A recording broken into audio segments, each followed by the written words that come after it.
Hello and welcome to episode 23, Remastered. Today, I'll be discussing phylogenetics, or the organizing of species into their evolutionary lineages and their families and clades and stuff. This whole series I've been discussing evolution, mostly the ways that evolution works and how species adapt and react to selective pressures. In this episode, I'm going to take a step back so that we can appreciate evolution from a larger perspective, appreciate evolution on a larger scale. I want you to see how evolution creates families of related organisms, and how by tracing these family lineages back through time, we can deduce the entire evolutionary pathway through which we developed, from the first single-celled organism, to multicellular life, to mammal, to primate, to Homo sapiens, who now drive cars and fly in space shuttles and listen to science podcasts. I'll get into much more detail into the story of human evolution in the next episode, but for today, I'll be talking about phylogenetics in general, and I'll be giving you that larger perspective that I was speaking about a moment ago. So the most general, all-encompassing phylogenetic tree in existence is the whole tree of life. This is the entire lineage of all life on Earth, starting with the first cells in the primordial soup, diverging into the bacteria, the archaea, and the eukaryotes, with each of these diverging into kingdoms and phylums, classes and orders, families, genuses, and at the very tips of the tree of life, you have individual species. This image of the tree of life is both aesthetically and scientifically elegant. It depicts a summary of the evolutionary relationships between all living things, and many extinct things, and it does so in a way that's parsimonious and, it's very zen. It's a very simple and easily readable depiction of the path that life has taken, from that first clump of self-replicating carbon that was the first cell that evolved over 3.4 billion years into countless unique forms. Life is literally like a self-perpetuating tide of carbon, which spreads out in radiation events and undergoes genetic divergence and eventual speciation, and for every species, this will happen again and again and again until the world is covered in the trillions of descendants of millions of biochemical lineages that all originally came from that one first population of cells. Okay, I'm being a little poetic here, so let's get to the point. Phylogenetic trees, or family trees, are best represented visually. And it's going to be a little tricky because I'm audio here, but I'll try and describe what the tree of life looks like. And if you have pencil and paper in front of you, you could draw along and see what I'm talking about as I talk about it. When drawing a phylogenetic tree, and in this case it'll be a horizontal tree, you should start with a horizontal line with a node on the right tip, so it'll look like a little pin that you would stick in a pincushion. This first line is called the root, and it represents the most ancestral species in the lineage. It's the common ancestor of all of the descendant species that will be depicted in this phylogenetic tree. The node on the end of this line is the point where a divergence and a speciation event happened, and the ancestral population split into two daughter species. This speciation event can be represented visually by drawing two lines that leave the node vertically, one up, one down, and then each turns to the right to become horizontal again. So right now, we have a common ancestor with two descendant species, and the phylogenetic tree looks like a two-pronged fork, or like a sideways football goal. Each branch will also end in a node, which will represent more speciation events that take place thousands or millions of years down the road. Two new lineages will branch out from each of these nodes just like they did from the first one, and now the phylogenetic tree shows a common ancestor, its descendant species, and the species that descended from them. This is a very basic phylogenetic tree, where the tips of the tree would represent the currently living species, and the species that are closer to the root are the older and older ancestral species in this particular family lineage. Phylogenies can be constructed by looking at the genetic similarities between species. Because genes code for traits that get reflected in the physical morphology of the species of the organism, closely related species will most likely have similar traits, a similar morphology, while species who are distantly genetically related will likely have very different physical traits and very different morphology. When species are really closely related, they're very genetically similar. They both share many of the same alleles that they got from their common ancestor. By using the genetic information of the ancestor species as a base from which to work from, evolution can create derived traits, or new alleles derived from mutations in the alleles of the common ancestor species. Okay, so picture this. We have a hypothetical common ancestor of some kind of reptile, whose lineage has diverged 3 times to produce 8 cousin species, all of whom are currently alive and living in a theoretical jungle. Let's assume that during the first divergence event, where the common ancestor species first diverged into its 2 new daughter species, one of those evolved scales that were an intense red color, while the other remained a mottled brown. As both of these sibling lineages, the ones with the red color and the ones with the brown mottled color, they'll go on to have their own divergences. They'll produce their own daughter species. And so, for example, in the red-scaled reptiles, that red scaly color might be a shared trait that remains in all of the daughter species. As we sweep along an evolutionary timescale, 4 of these 8 currently living species will have red scales. This trait, the red scales that's shared among all of these descendant species, is called a synapomorphy. It's a trait that's shared between a bunch of related species and their common ancestor, but it's not shared by a cousin species who might be more distantly related. And in this case, that would be the brown-colored, mottled reptiles that are doing their own thing somewhere else. A synapomorphy is like a special trait that your family has, that none of your cousins' families have. This is also called a homology, or a trait that's similar in 2 related species because they share an ancestry where that trait emerged and was thus passed down. By taking into consideration all of the many dozens of synapomorphies that link all living things together, scientists can recreate phylogenies and create clades or monophyletic groups. A monophyletic group is a common ancestor and every single one of its descendant species. The name should give this away. Mono means one, and phylum is a Greek word that means race or tribe. So monophyletic groups are evolutionary units of a single family, a genetic family. Like an elder ancestor and all of their children and grandchildren, the monophyletic group is a single ancestral species and all the species that have descended from it. Synapomorphies can exist in 2 forms within a monophyletic group. Most obviously, they can be traits in the common ancestor that were passed down and shared with all the descendants. But within the monophyletic group, you'll have more speciation going on, and the divergences that cause this intra-monophyletic group speciation will create even smaller little clades, and you could theoretically look at that specifically as its own little sub-monophyletic group. And this process is ever ongoing as the currently existing species are always responding to evolutionary pressures and potentially diverging. If we were to be discussing an ancestral population, and only some of its descendant species, but not all of them, then we're working with units called paraphyletic groups. Consider the monophyletic group mammals, which all emerged from a single ancestor species that existed hundreds of millions of years ago. This is a monophyletic group because we have the common ancestor and all of the descendant species, which in this case are all the mammals. But what if the criteria that we're using to define our group is just limited to land-dwelling mammals? This is a paraphyletic group, because while the common ancestor of all mammals was a land-dwelling mammal, so it's still being taken into consideration, the criteria that we're using no longer includes aquatic mammals. This purely ground-dwelling paraphyletic group includes mammals like apes, giraffes, elephants, lions, and humans, but it doesn't include mammals like dolphins and whales. If we're just looking at land-dwelling animals, if that's our in-group, then the dolphins and the whales become the out-group.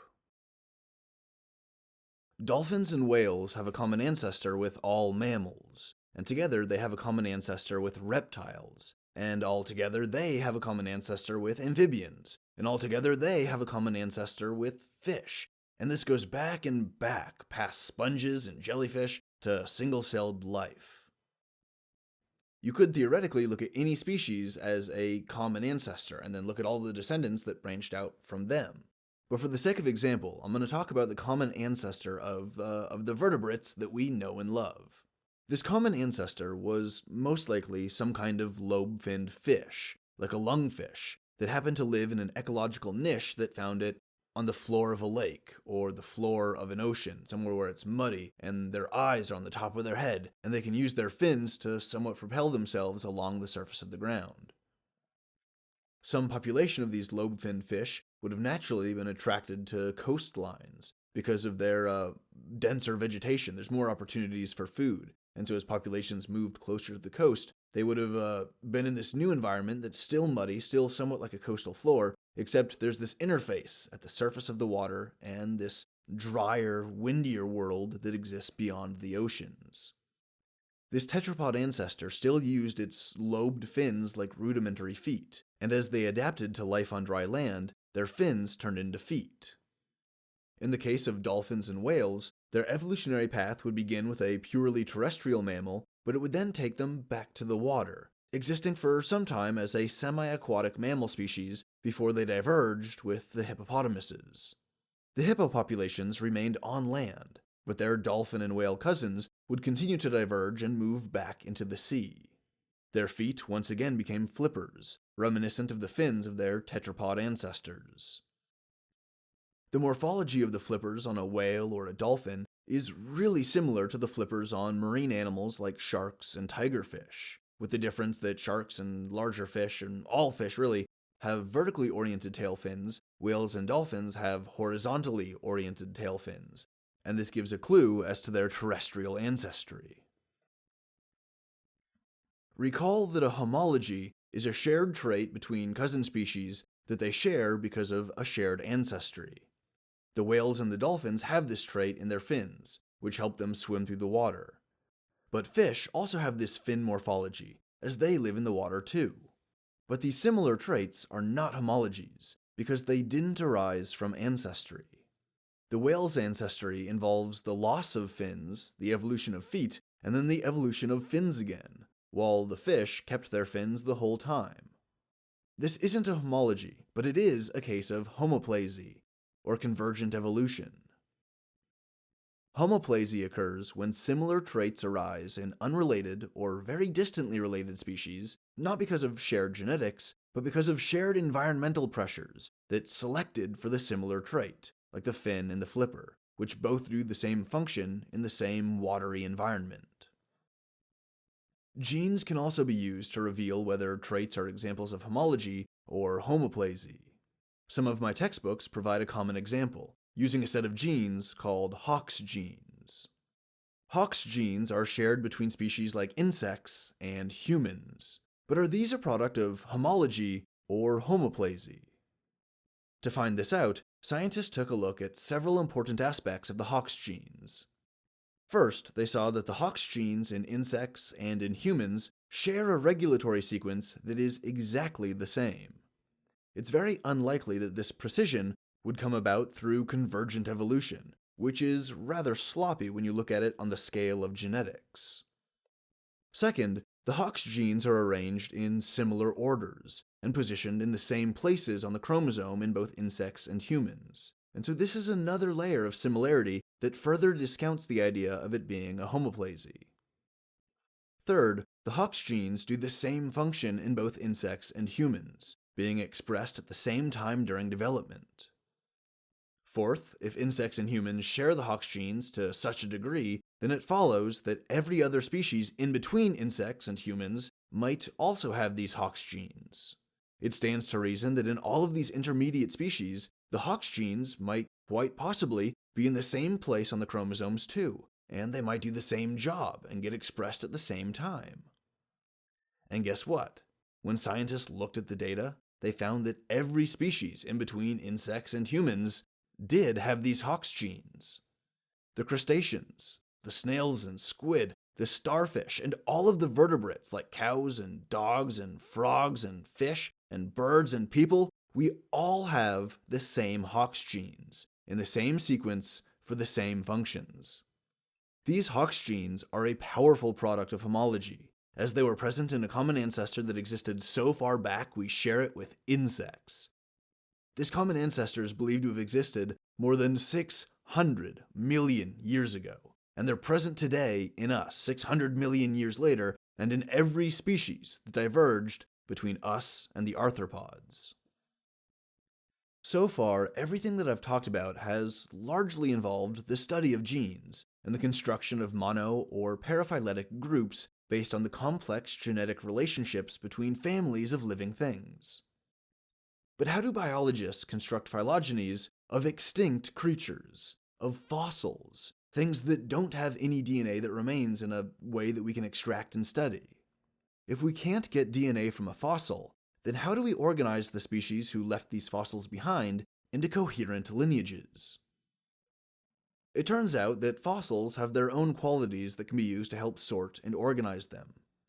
The most obvious example is that the shape of a fossil, its morphology, can tell us where in the body that it was, and how it interacted with other bones to influence things like their gait, posture, and biomechanics. Entire fossilized skeletons give us a remarkably sharp insight into what the extinct animals looked like. Groups of fossils, all in the same geologic strata, tell us which animals lived and interacted together, and which lived in entirely different epochs.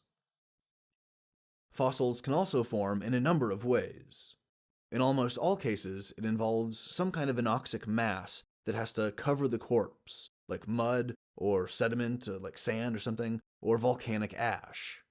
Once buried in a low-oxygen environment, the microbes responsible for decomposition can't breathe, they can't respirate, and so they can't break down the corpse because they can't survive, and so the corpse doesn't quickly decay.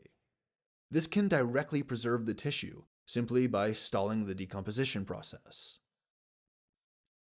If the organic tissue gets buried and then quickly decays, it's possible for minerals dissolved in rainwater to flow in and fill the gap.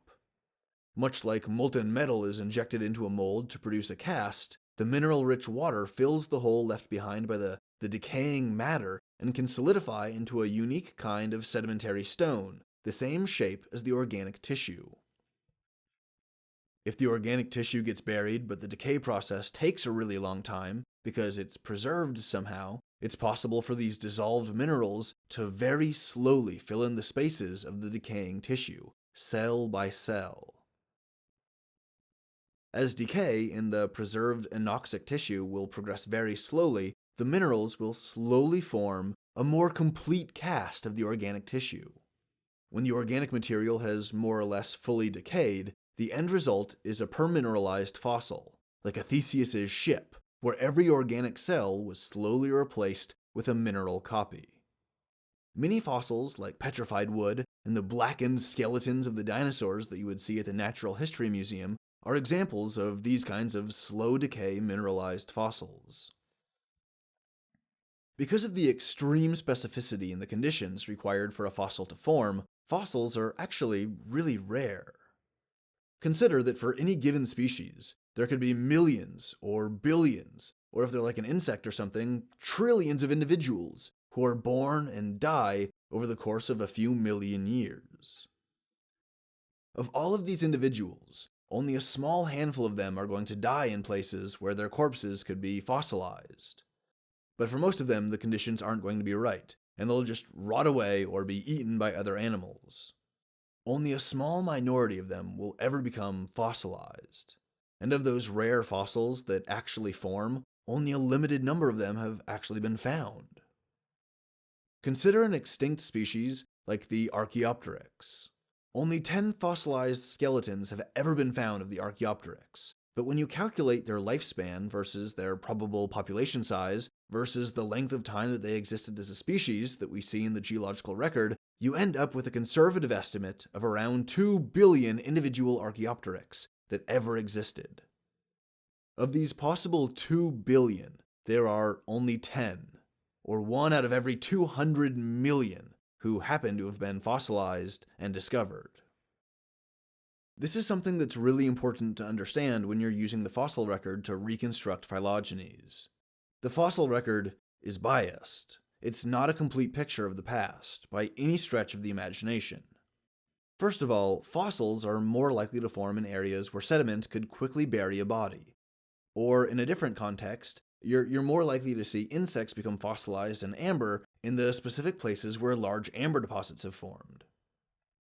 Organisms that don't live near these areas are much less likely to ever get fossilized in the first place.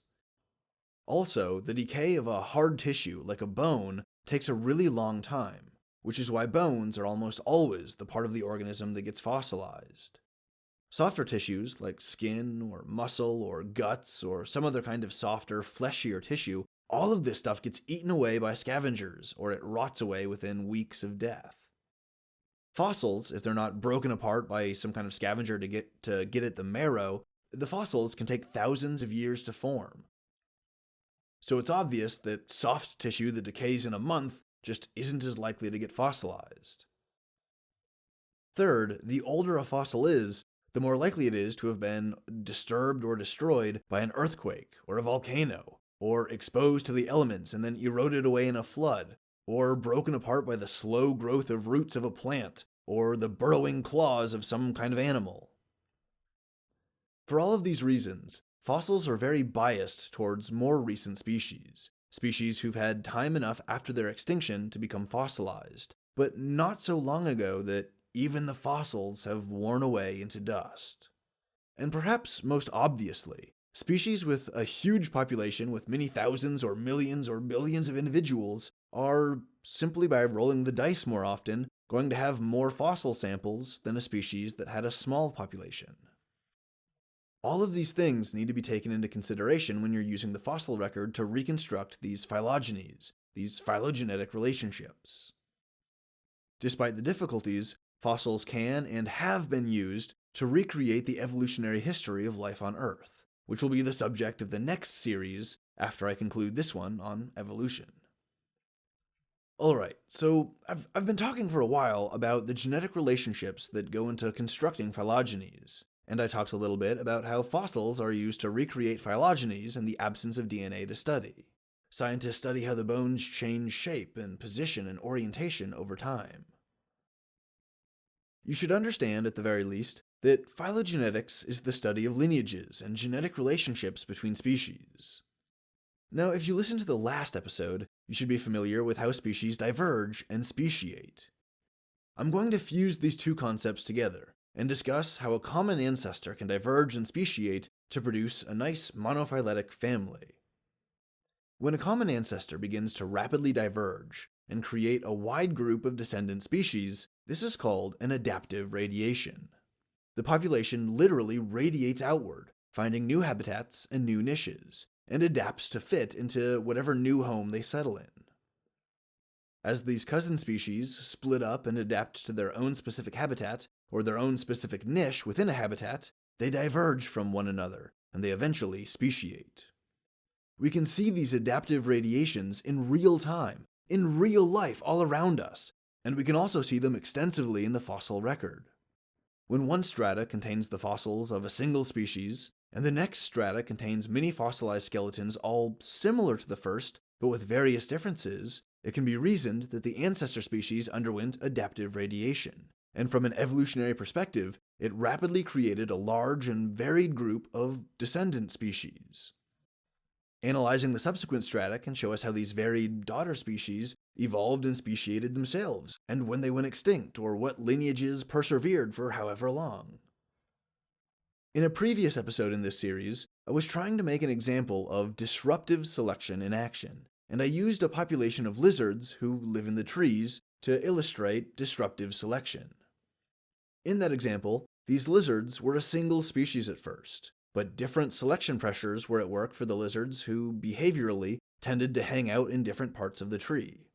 This disruptive selection split the population into two groups of lizards, those with brown camouflage who dwelled on the ground and the roots of the tree, and those with green camouflage who reside in the leaves of the tree canopy. This could be seen as a kind of adaptive radiation in progress, because these lizards are diverging and adapting to different niches. They're spreading out further into the ecosystem. Let's say that the treetop-dwelling lizards are now experiencing a new selection pressure regarding their available food. Let's say that they eat the insects that crawl on the leaves of the trees. Some of these insects are small and tasty, but nutritionally they're pretty poor. And some of the other insects are bitter and maybe poisonous, but they're large and full of protein and other valuable nutrients. Those treetop lizards with weak stomachs can't handle the poisonous insects, so they might almost exclusively feed on the smaller, more mild insects. But other treetop lizards might be able to handle the noxious chemicals, and so they would receive a fitness benefit because they could access the higher nutritional value per insect eaten. In time, these populations can diverge and speciate to fully depend on independent food sources. This would be beneficial for both types of treetop lizards, as they wouldn't be competing with each other for food. Morphologically, they would also change to represent their diet. For example, the treetop lizards that ate the smaller insects would probably evolve smaller body sizes so that they could sustain themselves with less nutrients, because the food that they're eating is relatively nutrient poor.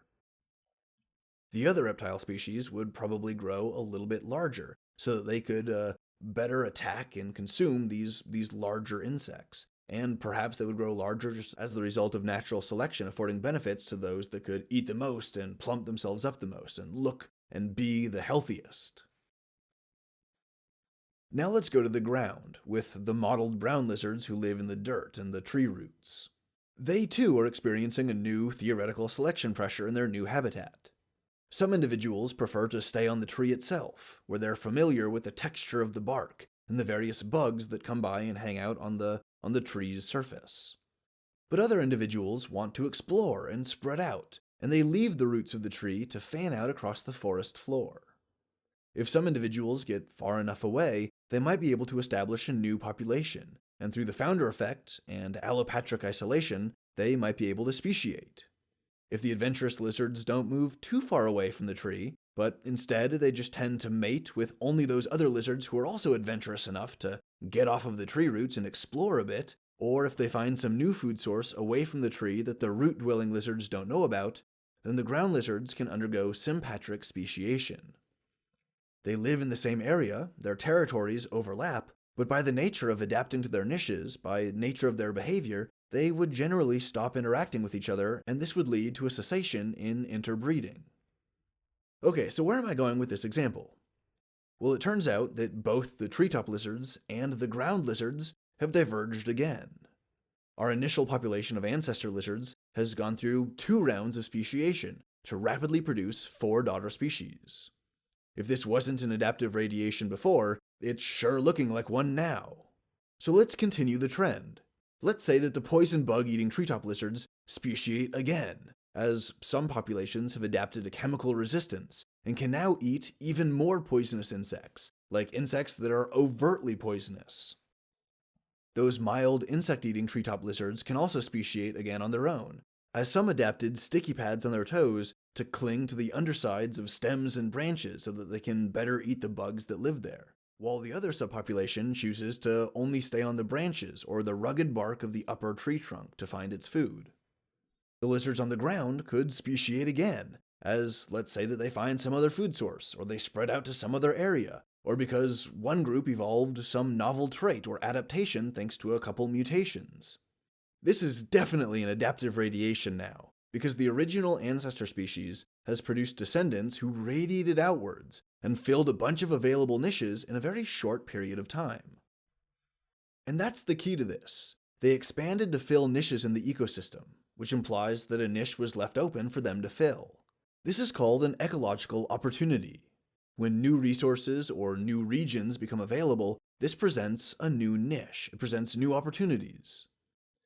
So imagine that we're in a forest, and there's a new kind of berry that evolves on a short, bushy plant. The introduction of this berry also introduces a new niche, because the berry is like a new resource being put into the ecosystem. The berries can be used by a variety of animals in a variety of ways. Herbivores can eat the berries for nutrients and energy. Insects can use the berries as a place to lay their eggs. A mold or a fungus can parasitically feed off of the berry's tissue. Once the berries are developed, they're available for other organisms to interact with. This interaction can develop into a co-evolutionary relationship, like the one that exists between flowering plants and pollinating insects. I like my lizard example, but I think it might be a little too abstract for some people. So let me reference a real-world example of a lizard species undergoing adaptive radiation. Across several islands in the Caribbean exist 150 different species of anolis lizard. These species are wildly diverse, having adapted to a wide range of habitats all across these islands. The lizards who live in the trees and spend their days running across branches all have these short legs and short tails, which are able to efficiently propel them along the narrow woody corridors of the upper tree. Those lizards who dwell on the tree trunks, however, live their lives on a much broader surface. In order to keep their balance and move across the broad surface of the tree, they have longer legs and longer claws. These anolis lizard species also thrive in a variety of other habitats, including the rugged and root-twisted floor of the forest, as well as beaches, in swamps and lagoons, on the coasts of rivers and lakes, you name it, they're almost everywhere. These little lizards first came to the islands as a single ancestral population that lived in the underbrush. When the ancestral population arrived on the islands, they found the ecosystems full of plants, but sparse on animals. This lack of competition for resources in the ecosystem provided an ecological opportunity for the anolis lizards to radiate out and fill as many available niches as possible. Now, ecological opportunities are external, as they involve changes or options in the outer environment. When the species itself undergoes an internal change, like a mutation or an adaptation that provides some kind of advantage or a new ability, it experiences a morphological opportunity. Morphological opportunities are basically evolved traits that allow the species to access a new food source, or migrate to a new area, or do something that gives them the chance to spread out into a new niche and diversify themselves. If you think about it, there are numerous examples of this that we see every day. Wings, for example, are an adaptation that allows flight. Being able to fly is like a total revolution in movement. Landlocked creatures can only move in a two-dimensional plane, going left or right or forward or backwards. They can climb up stuff, but then again, this is really just going forward up an incline. So they are going up vertically, which is breaking that two-dimensional plane, but they're still trapped to the surface of the Earth. They can't jump up arbitrarily high and stay in the air and move around up there as much as they want. That is reserved for birds. When you can fly, you have an entirely new directional axis that you can exploit. You can literally move around in 3 dimensions, which means that you can access regions that you could never access before, like the very tops of trees, or the faces of cliffs that would be far too dangerous or impossible for a terrestrial animal to access. The sky itself is a new habitat full of food, like bugs and fish and smaller birds that can all become food with a quick dive and grab. If you're an herbivore, having wings that let you fly allows you to access plants that might not be accessible to other animals, and so you can have access to cream of the crop plants that might almost never be regularly eaten or damaged. This evolution of wings propelled the protobirds into a whole new environment, and they radiated throughout this environment and diversified into the huge number of bird species that we see today. Humans are mammals, and mammals have several adaptations that give them morphological opportunities to radiate and speciate. The development of fur allowed mammals to endure colder temperatures than their reptilian and amphibian cousins. Mammals could migrate and populate areas at higher latitudes, where the air was generally colder and drier. A clade called the amniotes gives birth to young who develop for a time within an amniotic sac, which is a nutrient-rich solution that's ideal for fetal development. This birthing mechanism allowed amniote populations, which include mammals, to migrate further away from water than most reptiles and amphibians would dare. And this allowed mammals, and some of their reptilian cousins who also had this trait, to settle drier regions, drier areas with less water, less rainfall, like deeper continental regions, and high-altitude plateaus, or steppes, and even mountains. Flowers are another example of an adaptation that offers a morphological opportunity. Flowers are a particularly excellent means of attracting pollinators, which is itself a particularly great way for plants to reproduce. which is why the angiosperms, or the flowering plants, are by far the most reproductively successful group of plants in the modern era. I'll cover the Cambrian Explosion in more detail in the next series, but I should say now that the Cambrian Explosion is probably the largest and most prolific case of adaptive radiation ever. The sheer number of new species that emerged in such a brief window of time is almost unbelievable. But that's what happens when multicellular life equipped with mitochondria explodes into an empty habitat. This period saw the evolution of predation, which led to the first complex food webs, which then led to the establishment of the first complex ecosystems, and with that came ecological opportunities for new niches and new habitats. Also in the next series, I'll discuss extinctions, which are like the dark side of adaptive radiations. Where adaptive radiation creates genetic diversity and new species, extinctions erase species, and they terminate lineages. When a species goes extinct, the niche they filled in the ecosystem opens up, providing an opportunity for some other organism to step in and fill it. Imagine a habitat that's full of a certain kind of predator, as well as the prey that they eat. For some reason or another, the predators go extinct. Now, the prey populations can reproduce without the fear of predation. Their populations will swell. Because the original predators went extinct, there's no species that's filling that ecological niche. This means that another predator species could potentially come in and fill the niche by feeding on the swollen prey populations. This is an ecological opportunity being taken. When a huge number of species go extinct in a short time period, like they do in a mass extinction event, then entire ecosystems can be disrupted.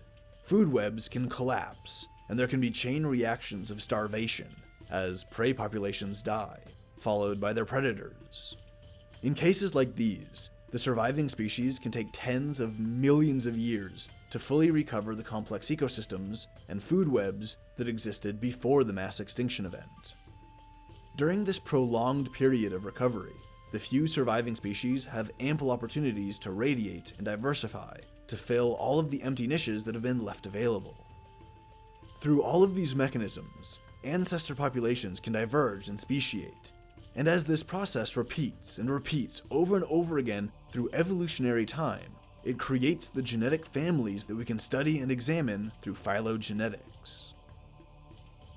I hope you enjoyed this episode, and I hope you learned something cool about how biologists try to organize and categorize living things. Stick around for the next and final episode in this series on evolution, where I'll go into great detail on the exciting evolutionary story of the human species. And as always, thanks for listening.